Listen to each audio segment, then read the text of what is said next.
Hello guys, in today's video we are going to review a product that is known to be the world's cheapest microscope, also known as the $1 microscope. It's from a company called Foldscope Instruments and is claimed to have a magnification of 140x, that is up to 2 micron.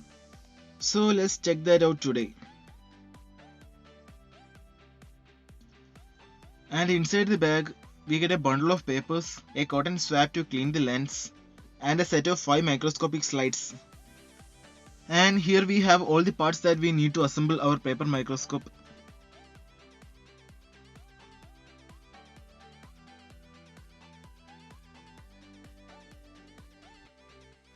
Then we get this user manual with the step-by-step detailed instructions on how to assemble and use this microscope.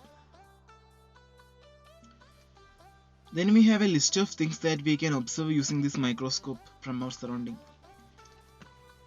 Then some paperwork and some stickers.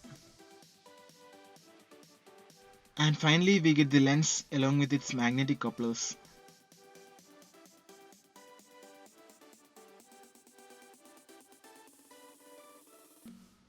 So let us start assembling our microscope. Before that, let's separate all the parts out from the main sheet. So let's quickly assemble the microscope as instructed on the user guide. If you want to see the assembly in detail, I have made a separate video for that. To watch that video, click the link that appears on the screen right now, or you can find the link in the description of this video. Before that, if you are here for the first time, please subscribe to my channel and click the bell icon next to it so that you will be notified every time I post a new video. So our Foldscope assembly is complete. By panning it to and fro and up and down, you can position your lens onto the specimen. And by using this focus RAM, you can adjust the focal length and get your specimen focused to get a clear image.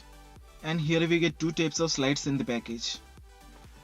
And for observing our specimen, it is instructed that we have to insert the slides through the slots present on the sample stage. So now let's make some specimens and test how our microscope performs. So first let us observe how a mosquito larva look under this microscope.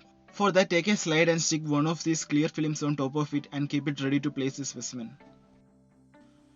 For this specimen, I have captured a tiny mosquito larva. So let's stick it on the slide. Now cover it with another clear film and our slide is ready to be observed.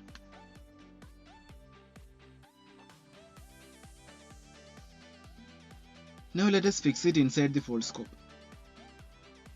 As per the instructions in the manual, in order to observe, we have to stack 3 slides together and place the one with the specimen closer to the lens.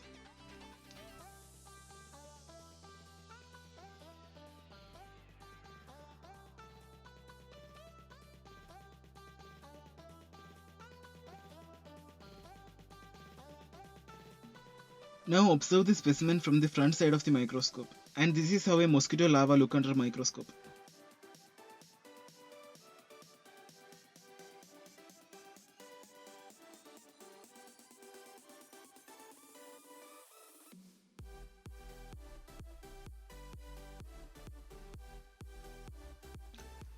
Now let us make another slide and see if we can capture the stomata on a leaf.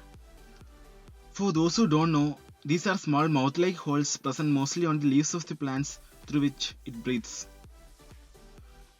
So let's take a leaf and cut the bottom membrane as our specimen because that's where we can find the maximum number of stomata. And in order to enhance the image, we need to use some stains like saffron solution. But as I don't have that, I'll be using some ujala to stain the specimen. So stain the specimen with a few drops and keep it like that for some time.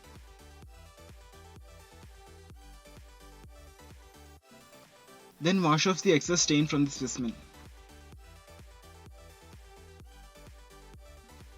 Now let us transfer the specimen to our slide like we did with the previous one.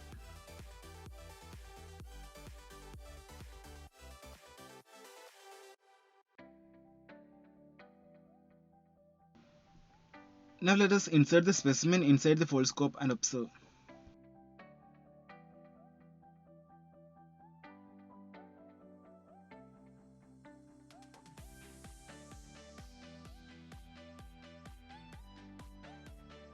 That is much better than I have expected. Those black mouth-like structures are the stomata. And it seems like it's in the open position. Now let's do one last test and see if we can observe cells from the epidermis tissue of an onion. So let us prepare the slide in a similar way like we did with the previous ones and observe it under the microscope.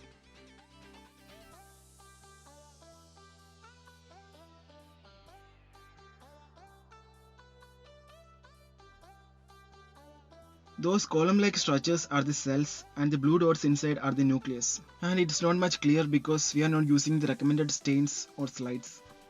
So with all these experiments, we can conclude that it's a value for money package and you're getting a really good microscope at this price point. So with that being said, thank you all for watching. I'll catch you guys in the next one.